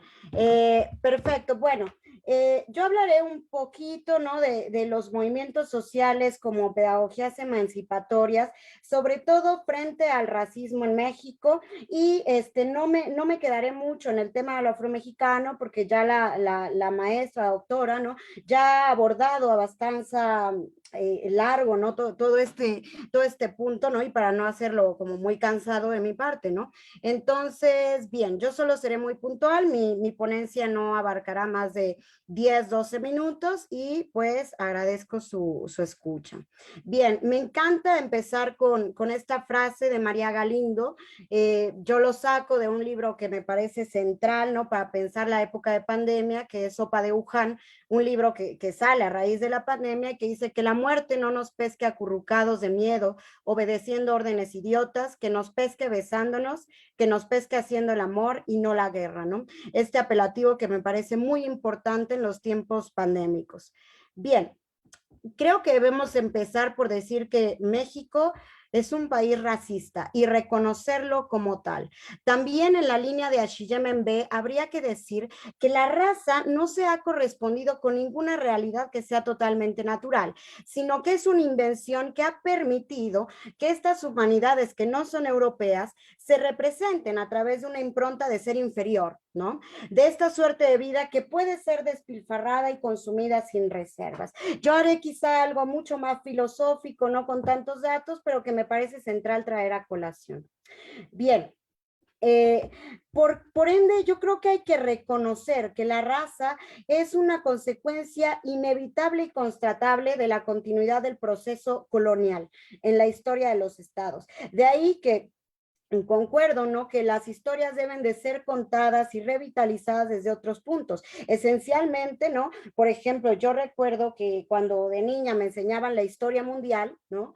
Había muchas omisiones de contextos. Por ejemplo, a mí jamás se me enseñó la historia de la revolución de Haití, ¿no? Y eso creo que es importantísimo traerlo a colación en los nuevos libros de texto, que creo que ya lo traen a colación. Pero cuando hablamos de las grandes historias mundiales, se remetían a la historia de Europa y quizá de los Estados Unidos, cosa que ha alimentado nuestras cotidianidades y que damos que el statu quo ya está hecho, ¿no? Entonces la hegemonía se plantea con una visión bastante eurocéntrica. También habría que decir, ¿no? Que al continente le cuesta hablar del color de la piel y de los trazos físicos de sus mayorías. Esto lo recupero de la gran y genial Rita Segato, ¿no? Que es quien dice que hay que hablar, que hay una necesidad de hablar de la raza y no invisibilizarla. Hablar de raza implica esta nueva época de propuestas políticas que tienen que ser una enmienda y una reatadura de linajes perdidos y de devolución de las conciencias históricas que han estado perdidas y que han llevado a una especie de orfandad genealógica. Bien, ¿cuáles son los retos que me parecen centrales en este tema del racismo y de las afrodescendencias? En primer lugar, instalar una conciencia racial que para mí por lo menos es inexistente en la sociedad mexicana, y la conciencia de que es posible modificar el paisaje de sufrimiento que ha sido naturalizado en todos los contextos que vivimos. También entender que las palabras van a tener un gran poder transformador y que nombrar es la capacidad y la responsabilidad que puede desarrollarse en todos, sobre todo desde la infancia, y hay que promover a través de la educación. Por eso me encantaba con las ponencias anteriores cuando decían el voto o la opción tendría que ser por educación, educación y más educación, que esto no solo se ve en el tema de las afrodescendencias, sino que también se puede y se remite, ¿no? Por ejemplo, a los temas de género, que son muy importantes.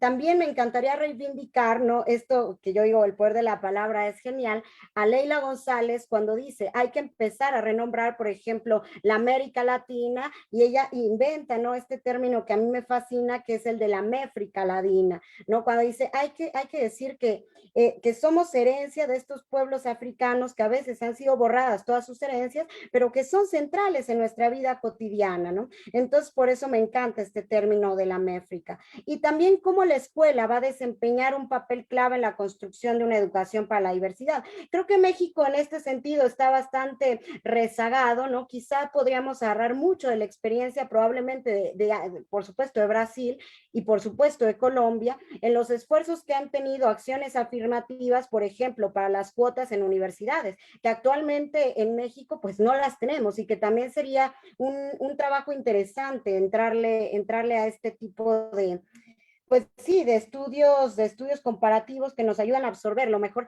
Decía un gran documental de la UNESCO que se llama Vinta y la gran idea, que hay que recuperar lo mejor de los sures, ¿no? Y lo mejor de los nortes. Por eso me encanta, ¿no? Cuando hablan de esta visión pragmática, ¿no? De no negar que las otras ideologías, aunque no estén completamente de acuerdo con nosotros, también tenemos que llegar a un diálogo con ellos, porque solo en colectividad es como vamos a construir un mundo mejor, o lo que podríamos llamar otro mundo posible. También acá hay algo que me encantaría señalar, ¿no? Y que creo que no ha sido señalado y que, bueno, está bien interesante para traerlo a la charla. Y es el hecho de que México y muchos de los países de América Latina y el Caribe, ¿no?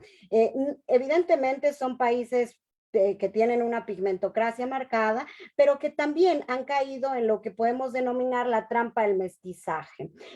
Se da un blanqueamiento como una práctica y aspiración que está inmerso en gran parte de los sectores sociales, y también me encantaría citar a una mujer que se llama Elizabeth Kunin, cuando ella afirma que el futuro de las naciones latinoamericanas, en la medida que aspire a ser sinónimo de progreso, va a pasar por un proceso de blanqueamiento y a más largo plazo por la desaparición de los individuos negros y de los indios. Ella menciona que la ideología de la nacionalidad y la mezcla de razas tiene al final dos aspectos. El primero, dice ella, es de carácter democrático, que pretende que la diferencia al final no existe y que entonces trata de esconderla.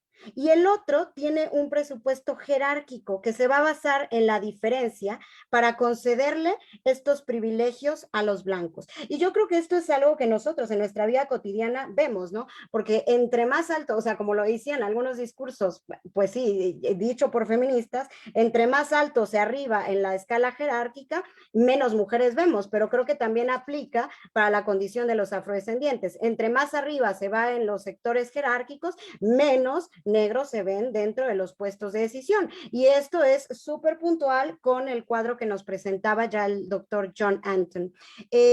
También, ¿no? El mestizaje es una trampa porque ha negado esa pigmentocracia y trata de no ver las desigualdades sociales. Hay un disímulo etnocida, ¿no? Que al final ha llevado, ¿no? A cosas tan interesantes, por ejemplo, en nuestro México, como el blanqueamiento de los que nos han presentado como nuestros héroes históricos. Es decir, por ejemplo, de Vicente Guerrero, que era negro y que todos los cuadros lo han blanqueado, igual que a José María Morelos, ¿no? Hay un proceso de blanqueamiento incluso de los sujetos históricos. Y también esta estigmatización a los sujetos que hablan en términos de raza, ¿no? Es casi un tabú empezar a hablar de la raza. Bien. Ahora, ¿para qué ha servido el racismo en el capitalismo global? Y yo creo que es importante afirmar esto, ¿no? Creo que muchos, ¿no? Por ejemplo, y es mi caso, ¿no? Este tema empieza a ser muy novedoso para mí desde que entro a la especialidad, porque en términos de mi vida cotidiana, ¿no? Parecería que era algo que pues no formaba parte de mi cotidiano y lo daba como un statu quo, precisamente por esta condición de hiperplenitud ciudadana, que te lleva a la cotidianidad y que te lleva a la repetición y que a veces nos lleva a no plantearnos preguntas fundamentales y que nos hermanan a todos, ¿no? También creo que hay una potenciación de la ideología de la seguridad. Esto me encanta porque es algo que Membe ha aterrizado muy bien cuando habla de la necropolítica, ¿no? Y que dice que al final es importante, ¿no? Porque lo que se está haciendo actualmente es catalogar al otro como peligroso y tornar a ciertos sujetos sociales como criminales que deben ser encerrados, expulsados y asesinados. Bien. Frente a dicho escenario, pues la alternativa para mí, sin duda, viene a través de la praxis popular, de los movimientos sociales, ¿no? Que tienen que combatir a estas élites que son oligárquicas, plutócratas, que son meritocráticas y que son demagógicas. Y eso es un papel central que tendrán que enarbolar los movimientos sociales. También necesitamos acciones afirmativas por la búsqueda de la emancipación, que era lo que ya afirmaba, ¿no? Hay la experiencia sin duda de Colombia y de Brasil, tendrán mucho que decir, y entendiendo que la emancipación es una fuerza natural de liberación humana, donde se va a demandar la reescritura y la escritura de la historia como un acto de imaginación moral.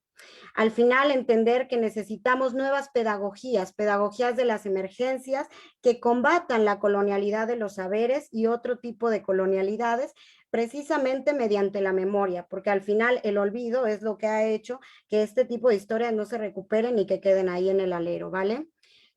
¿Cuáles elementos de cambio, no? Por esto que se podría llamar la razón negra. En primer momento, ¿no? Recuperar esta herencia africana, votar por lo colectivo y lo comunitario frente al individualismo muy característico del capitalismo global, tener o abordar una perspectiva intercultural y el reconocimiento de lo afro. Bien, esto ya no me gustaría meterme mucho porque al final creo que ya se ha abordado de manera grande y sería como una repetición de mi parte que no vendría al caso, ¿no? Pero son los datos que hemos tenido en el caso de México. También acá los límites, ¿no? Los límites que ha tenido el pueblo afromexicano en México. Al final son un grupo en extremo vulnerable, dado que como no se les clasifica como grupo étnico, se les ha excluido del grupo de los excluidos.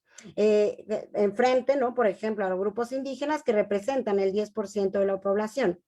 Entendamos que si los afromexicanos fueran clasificados como grupo étnico, también recibirían fondos adicionales para la promoción de su cultura y para los programas de salud pública, educación y acceso a la tierra.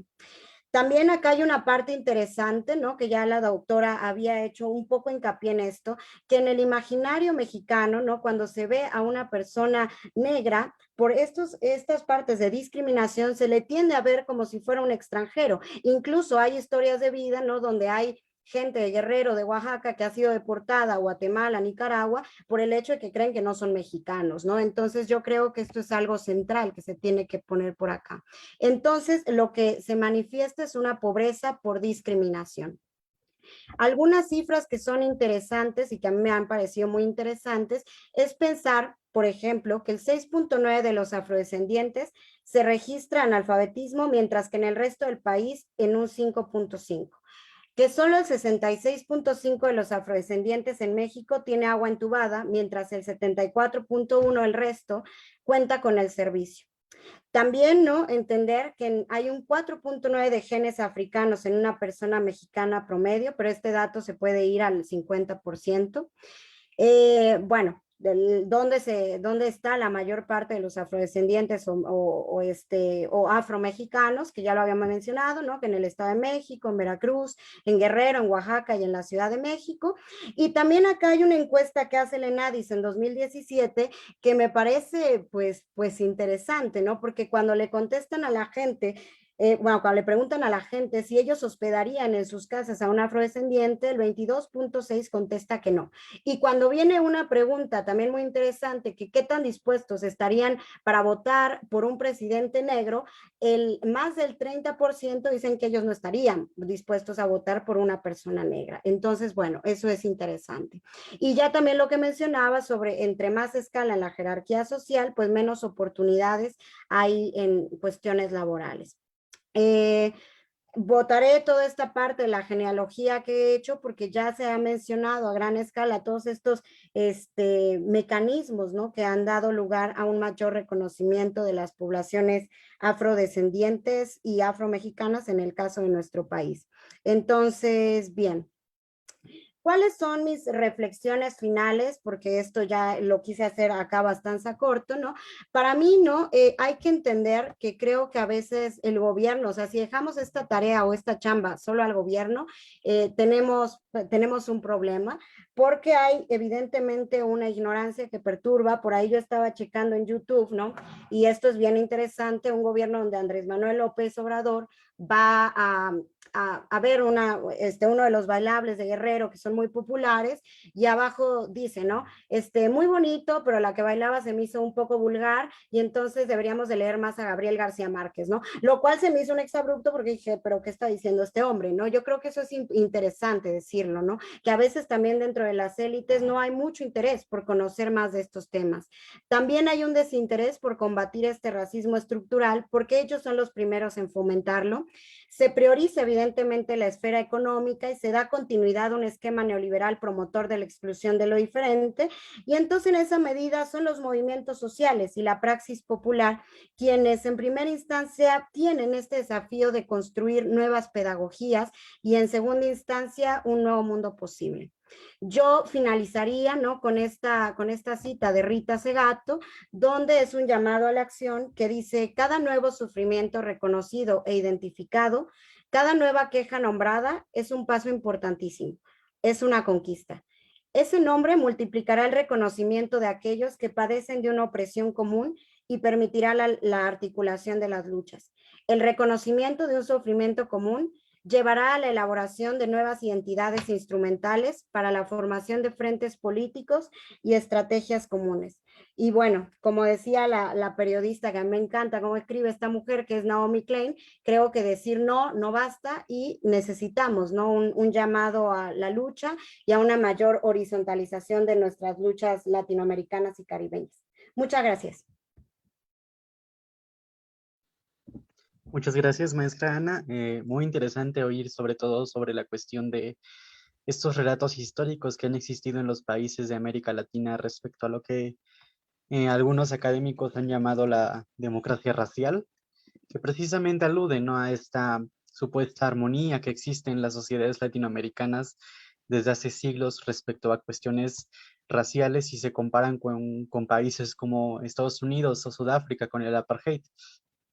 Y que precisamente algo que rescatando también ponencias pasadas, por ejemplo, y pasando precisamente a la segunda dinámica de esta reunión, que es como tal el conversatorio, me permito rescatar una parte de la ponencia de la maestra Gabriela Iturralde, que refleja números altos de afromexicanos como tal en la Ciudad de México o el Estado de México, que son zonas particularmente mucho más urbanizadas que en otras partes del país y que precisamente marcan también dinámicas que diferencian a la misma población afrodescendiente, tanto en México como en América Latina, ¿no? Cómo se desarrollan, cómo viven desde tanto en espacios urbanos a espacios rurales, o que también existen dinámicas diferenciadoras, como por ejemplo la cuestión de generar todavía una lucha mayor en cuanto a las mujeres, ¿no?, afrodescendientes en América Latina. En ese sentido, me voy a permitir dejar en el chat lo que es la primera pregunta del conversatorio y que voy a leer al público y que precisamente rescata esta parte que mencioné, ¿no? La vida en una zona urbana y en una zona rural marca grandes diferencias. ¿Cómo se refleja ello en la lucha de afrodescendientes por la participación y representación política en Latinoamérica? Es decir, si existen, cuáles son las dinámicas que utilizan precisamente organizaciones de afrodescendientes en las ciudades, en qué se hacen diferentes con las que están en espacios mucho más rurales. Y bueno, le cedo la palabra a nuestros ponentes. Creo lo más eficiente es precisamente que participen conforme presentaron sus ponencias. Entonces, maestra Gabriela Iturralde, le cedo la palabra. Gracias, Donaldo. Creo que Permítame había un yo momento, visto... nada más para... Muchas gracias, no, era un aviso, muchas gracias. Adelante. No, que había visto que hay otras dos preguntas, entonces no sé si que habían puesto en el chat desde el principio, no sé si la dinámica es que vamos contestando una a una o sumamos todas y contestamos, o sea, todas las que van especialmente dirigidas, no sé. Me parecería perfecto sí que se contestaran como todas en suma, de las que están en el chat, las primeras, Okay. antes de la primera que dejé, son Sí, como tal del público, sí. entonces igual quieren responder esas, estaría perfecto. Bueno, ok. Respecto de lo que planteabas tú de la diferencia entre las dinámicas en la vida más urbana y la vida más rural, me parece que es una pregunta muy, muy importante. Pero yo voy a hablar básicamente de lo que conozco, que es el caso de México y en particular de la Ciudad de México. Creo que una primera diferencia tiene que ver con las posibilidades de llevar a cabo acciones articuladas, ¿no? La vida en comunidad, la vida en las pequeñas comunidades rurales permite una gestión de las actividades, de la movilización, de las cosas prácticas, reunirse, ponerse de acuerdo, tomar decisiones, tomar acuerdos, la logística es mucho más sencilla, ¿no? Además, que en una gran ciudad en donde como todas las personas que vivimos en la Ciudad de México o en otras gran ciudades de América Latina sabemos, la logística es compleja, ¿no? Digo, aparte de esa cuestión puramente práctica, de esta dimensión práctica, me parece que hay un tema que es muy importante que tiene que ver con los intereses, ¿no? Los distintos intereses y las distintas necesidades que se pueden tener en un ámbito y en el otro, ¿no? Y sobre todo, por ejemplo, pensando en el caso de México, las diferentes experiencias que hay en la Ciudad de México, la composición de clase, por ejemplo, eso no es, es una cosa que es muy importante tener presente. Si bien en general las poblaciones afrodescendientes en el continente muestran indicadores de importantes rezagos sociales, ¿no? Como lo mencionaba John hace un rato y también lo dijo Ana Carla, también es importante pensar que hay distintas experiencias, distintos posicionamientos y de distintas necesidades en ese sentido. Entonces me parece que es como mucho más difícil, más complejo, no sé si difícil, sino más complejo articular unos posicionamientos en común, por ejemplo, ¿no? Esa es una de las cuestiones que me parece que podría ser una diferencia sustantiva entre la experiencia urbana y la experiencia rural. Luego la experiencia urbana también tiene que, y en el contexto de América Latina, en donde supone la existencia de unas colectividades, o sea, porque los derechos individuales están garantizados por un tipo garantizados en el artículo 2, están pensando en la existencia de colectividades, ¿no? De derechos que se ejercen en la medida en que son unos sujetos colectivos, ¿no? La conformación de estas colectividades y la definición, la identificación, la definición y la ubicación es mucho más compleja si no tiene un anclaje territorial, como lo que sí ocurre en las comunidades rurales, en donde imaginamos que hay anclajes territoriales mucho más claros, más fijos, ¿no?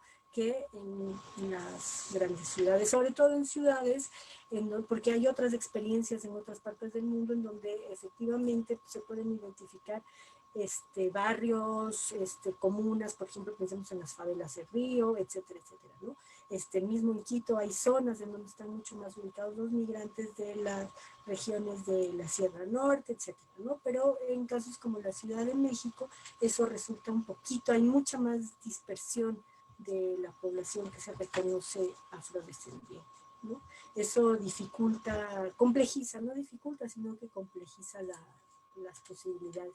Creo que de actuación en común. Me parece que, por ejemplo, estos 2 últimos años, o sea, en el 2019, y sobre todo este último año, o sea, más bien este último año, obligados por la pandemia, estamos viendo, hemos podido observar un fenómeno que a mí me parece que es muy importante de tomar los medios digitales, ¿no? Las redes sociales, el espacio digital como un espacio social y como un espacio de activismo social. Entonces me parece que es muy importante, ¿no? Y me parece que este es uno de los caminos de construcción de comunidad, como dicen las y los compañeros que trabajan en la Ciudad de México, que están llevando a cabo su accionar como colectividad en el espacio virtual. Entonces eso me parece que es muy importante, ¿no? El espacio virtual también como un espacio social y como un espacio de lucha política me parece que es muy importante. Basta asomarse un poco a las redes sociales y ver cómo hay una ebullición en eso. Y creo que, no me dejará mentir John, esto ocurre, lo decía él mismo, ¿no? Hay una gran cantidad de iniciativas, de colectivos que surgen, de redes, etcétera, que se van articulando pensando un poco en esto, que además facilita también el contacto regional e internacional, ¿no? Esto mismo que podemos estar charlando así ahorita, pues a lo mejor se complicaba un poco más en otros contextos. Paso solamente a contestar dos de las preguntas que me parece que estaban planteadas ahí por el público, de Guillermo Flores, fundamentalmente, que él preguntaba acerca de cuáles son, déjenme ver, para no equivocarme, preguntaba si hay proyectos o programas actualmente en México de inclusión. Lo único que podría decirles que de lo que conozco y sé, hay algunas convocatorias que ha sacado el Instituto Nacional para los Pueblos Indígenas, que como yo decía es la instancia encargada de la atención por mandato, ¿no? Por mandato de su ley orgánica de atención a los pueblos y comunidades afromexicanas. Por ejemplo, hay un programa de casas de la mujer indígena y afromexicana, y se instaló ya una casa en la Costa Chica, en Oaxaca, y hay una nueva pueblos y a los esa convocatoria tiene que ver con proyectos impulsados por mujeres. También recién a finales del último día del 2020 salió una convocatoria para el fomento de las expresiones del patrimonio cultural, por ejemplo, ¿no? De pueblos indígenas y afromexicanos. Eso, por ejemplo, de lo que se hay ahí.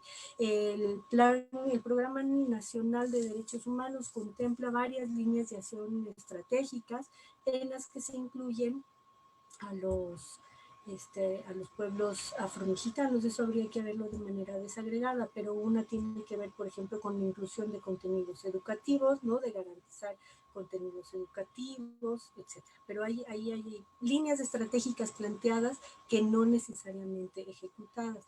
Luego hay programas a nivel estatal, algunos en Oaxaca y en Guerrero, que son entidades que tienen en su mandato constitucional desde hace más de 5 años la atención en este grupo de población. Luego pregunta el mismo, ¿cuál es el obstáculo de la implementación de estos programas? Pues hoy todavía es que se puedan aterrizar en leyes, en reglamentos, en infraestructura institucional en cada uno de los estados. Y desde mi perspectiva, uno de los mayores retos y probablemente uno de los mayores obstáculos tiene que ver con la asignación presupuestal, ¿no? Porque la garantía de derechos requiere más que buena voluntad de asignación de presupuesto público para que se lleven a cabo los programas de manera efectiva, ¿no? O sea, una política pública, un programa sin asignación presupuestal, pues es un poco papel mojado a ratos, ¿no? Entonces, esto está ahí. Y finalmente, la última la hacía Leonardo Galicia, que tiene que ver con ¿qué se puede hacer? ¿No? ¿Cuáles son las alternativas? Si es que no existen mecanismos gubernamentales de vinculación y de participación comunitaria para evitar la discriminación, ¿cuáles son las alternativas que se proponen para prevenir la discriminación y para ir abriendo espacio a esta agenda? Me parece que Ana Uribe lo decía muy claramente al final de su presentación, ¿no? La acción social, la acción de la sociedad civil organizada. Me parece que los derechos que se han conseguido así, no por la graciosa concesión del Estado ni del gobierno, ¿no? Son luchas sociales, los derechos de las mujeres, de los pueblos indígenas, de los afrodescendientes, etcétera, de la diversidad sexual, etcétera, son luchas sociales que se hacen en distintas esferas, ¿no? En las esferas de la acción política, en las esferas de la denuncia, que es imprescindible, en la esfera de la divulgación del conocimiento, que es otro espacio de responsabilidad, por ejemplo, y que tiene que actuar de manera articulada con la movilización social, ¿no? Creo que que tener espacios como estos pues, son fundamentales, ¿no? Porque aunque tengamos 15 escuchas, digo, no sé cuántas escuchas tenemos hoy, pero aunque tengamos 15, algo queda, siempre algo queda, ¿no? Y escucharnos entre nosotros, pues también nos enseña a todos los demás. Y bueno, después supongo que seguirá habiendo otros espacios para seguir participando. Gracias, Donald. Gracias, maestra. Un placer escuchar sus palabras y bueno, y el dar solución a las respuestas, sobre todo del público. Bueno, ahora cedo la palabra al doctor John para que responda igual la pregunta e igual pueda rescatar alguna de las preguntas del público.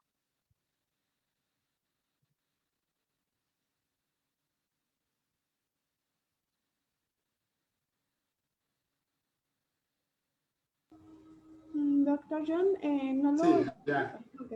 Gracias, Ronaldo. Usted pregunta sobre la relación entre la vida urbana y la vida rural.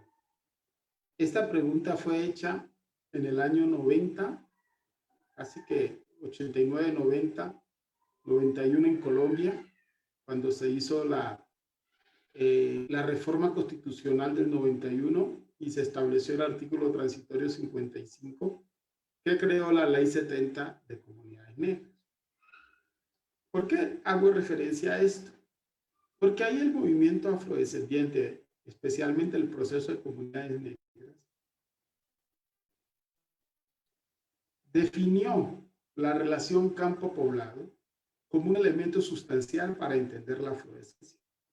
Esto, traducido en lenguaje académico, es casi como buscar la línea conductora de la identidad afrodescendiente a partir del territorio. El territorio ancestral, que es algo que se discute mucho en Ecuador. O sea, yo personalmente, como sujeto afrodescendiente, no soy nada. Usted mencionaba, la señorita Lisbeth mencionaba en mi biografía, el Chocó, hablaba de Condoto, hablaba del Consejo Comunitario, y allí hay unas pistas sobre cómo nosotros imaginamos nuestra identidad sin el territorio. O sea, si desaparece el Chocó, desaparezco yo como sujeto, porque así como hay una línea conductora con África, que tiene que ver con la ancestralidad histórica, también hay una línea conductora con el presente, y es el territorio ancestral en el cual se basa nuestra identidad cultural. Ahora, ¿eso cómo se lee en los territorios urbanos? Si uno revisa la historia de la esclavitud, nos damos cuenta que en las ciudades los cabildos de negro, los cabildos, los guateques, los bateis, eran espacios geográficos y organizativos urbanos fundamentales donde el negro esclavo recreaba su cultura ancestral. Es decir, nosotros no podemos disociar lo urbano de lo rural en el componente identitario afrodescendiente. Es consustancial la relación campo-poblado, es decir, la relación con el territorio ancestral. Y el territorio ancestral no solamente es un territorio físico, también es un territorio imaginado. Nosotros lo imaginamos, nosotros lo recreamos discursivamente, simbólicamente. Nuestros cuerpos son marcas del territorio. Por ejemplo, en nuestro ritmo, como dice un amigo Hernando Viveros, en el tumbao que tenemos los negros al caminar. ¿Sí? Esos son unos movimientos dancísticos del cuerpo que reflejan una especie de territorialidad en nosotros. Los peinados, los cabellos, ¿sí? La vestimenta, las simbologías.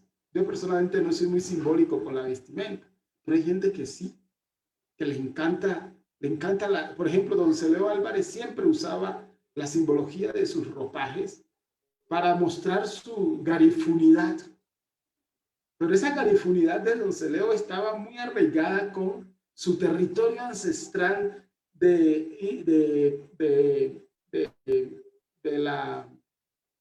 departamento se me olvidó el departamento de la Ceiba, pero ya me voy a recordar. Incluso, lo primero que hizo don Celeo Álvarez fue llevarme a Paplaya, a su comunidad de origen. Y me dice, mira, John, esta es mi comunidad, esta es mi casa. Y es lo mismo que hago yo. ¿Sí? Para mí, ir al Chocó o ir a Esmeraldas, ir a San Lorenzo, ¿sí? Tiene un componente importante en el desarrollo de la identidad. Dicho esto, Cuando tuve la oportunidad de viajar, gracias a Gabriela, gracias a la doctora María Elisa, gracias al Instituto Nacional de Historia y Antropología e Historia, que me apoyaron para conocer el México afro profundo. ¿Sí? Ir a las comunidades, o sea, no podemos imaginar esa población afromexicana urbana que está en la Ciudad de México sin las comunidades rurales de Guerrero y de Oaxaca. No se puede. O sea, ¿qué sería la afromexicanidad sin la artesa? Entonces, ahora quizás esto suene muy lírico, pero no, es lo fundamental. Porque hablar de la territorialidad es hablar de los derechos. Y hablar de los derechos es hablar de la necesidad de desarrollar políticas. Ahora que se habla de la Declaración de Derechos de los Pueblos Afrodescendientes, esta declaración de derechos tiene que ser sobre los derechos del territorio. No hay vida, sin el territorio no hay cultura, sin el territorio no hay identidad. O sea, el cordón umbilical de la relación campo-poblado es el territorio, que puede ser imaginado o recreado, o un territorio físico, un territorio especial. Y yo sé que con la inclusión de los afrodescendientes en la Constitución mexicana, porque alguien hablaba ahí de que nos reconozcan como grupo étnico, esas son cosas de la antropología antigua. México ha reconocido como pueblo a los afrodescendientes en su Constitución. Mire, esto que hicieron el Estado Federal de México es algo absolutamente revolucionario para nosotros. Y esto nos va a servir para que el mundo entero nos reconozca como pueblo afrodescendiente. Si lo hizo la Constitución Federal de México, ¿cómo no lo va a hacer las Naciones Unidas? Y en esa Constitución hay que avanzar fuertemente en los derechos al territorio y en la titulación colectiva de los territorios. Así que una tarea urgente que tenemos en el programa Afrodescendiente, Gabriela, es estudiar cuáles son esos territorios ancestrales, delimitarlos, dibujarlos con cartografía social y hacer la acción jurídica para que el Estado, si esas tierras están en manos de otros, las compre y se las entregue a las comunidades. ¿Sí? Yo los dejo allí para no extenderme mucho. ¿Sí? Hay otras preguntas que me hicieron, pero si hay tiempo las respondería, pero me emocioné hablando de la relación campo-poblado. Gracias, Donaldo. Muchas gracias, doctor. Creo que podríamos tomar toda una ponencia respecto a ese tema, la territorialidad. Vaya, es algo que ha sido principal, ¿no? A lo largo de la historia de América Latina, más para las comunidades afrodescendientes. Tuvimos, por ejemplo, los palenques en Colombia, los quilombos en Brasil. En México creo que queda un gran trabajo por hacer respecto a esta materia, y tener aquí la presencia incluso de la maestra Gabriela Iturralde, que está con el INA, creo que habla de un gran compromiso, ¿no? Respecto al porqué de la academia y al por qué estamos incluso en este foro. Y bueno, ahora daré la palabra a la maestra Ana Carla Escalante, y me gustaría en específico dejar para la maestra Ana Escalante una pregunta dada por el público, debido a que estamos corriendo sobre tiempo ya, pero precisamente Joana Suárez pregunta: ¿cómo abordar la inclusión social y política de las personas migrantes afro-latinoamericanas que son residentes de largo tiempo en un contexto como el mexicano? ¿Cómo potenciar encuentros e intercambios entre las poblaciones afromexicanas y afrodescendientes migrantes que potencien el reconocimiento y el combate del racismo? Bueno, maestra Ana, le cedo la palabra. Hola, Donaldo. Bueno, se me está cortando horrible. De hecho, las últimas intervenciones las escuché en versión robot. Logré escuchar muy poquito.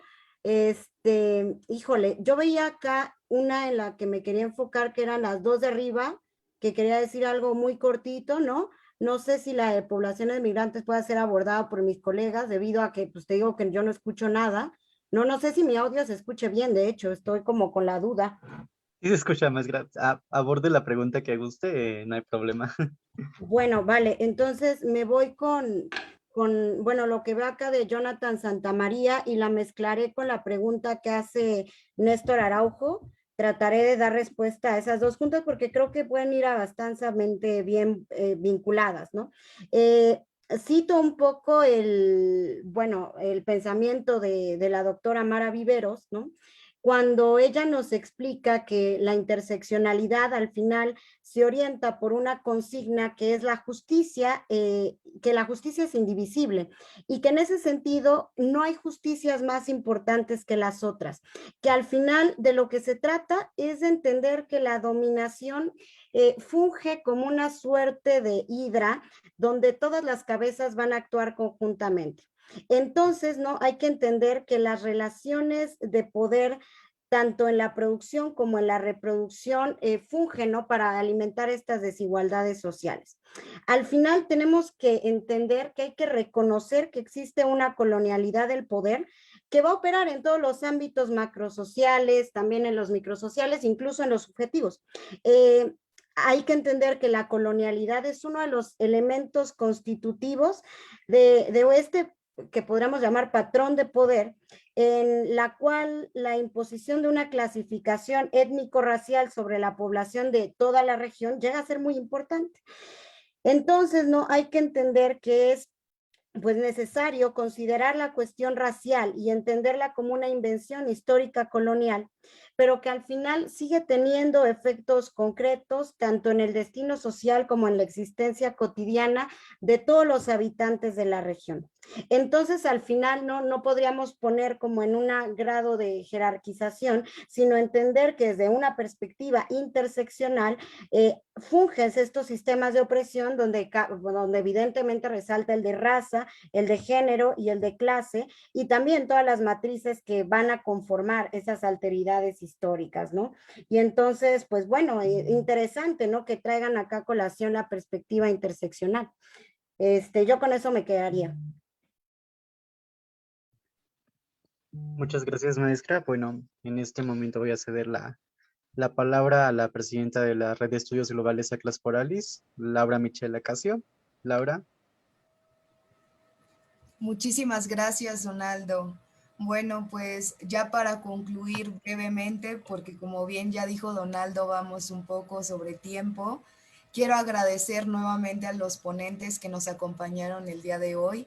Muchas gracias a la doctora Gabriela Iturralde, que nos comparte desde su experiencia, pues ese análisis de que las políticas públicas y la infraestructura a nivel local, estatal y federal deben tomar en cuenta las diversas realidades que viven los afrodescendientes en México, así también como nos recordó que los programas que hay hasta el día de hoy no son suficientes para afrontar esta realidad. Y por otro lado, estoy de acuerdo con usted, doctora, en que la educación es un punto clave e incluir programas educativos incluyentes que relaten las contribuciones de estos pueblos y estas comunidades es fundamental en nuestro país. Muchísimas gracias también al doctor John Anton Sánchez, quien nos, da una breve recorrido por la memoria histórica de Ecuador, en donde, vimos las diferentes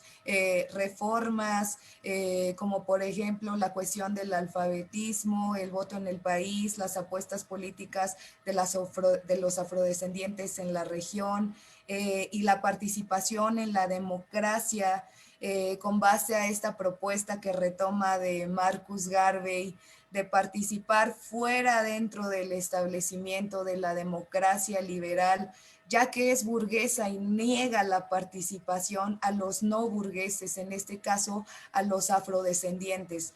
También la importancia de las redes transnacionales, el movimiento al día de hoy, y también, pues bueno, las cifras que nos comparte de participación política de los afrodescendientes que nos prestó Pastor Murillo, muchísimas gracias.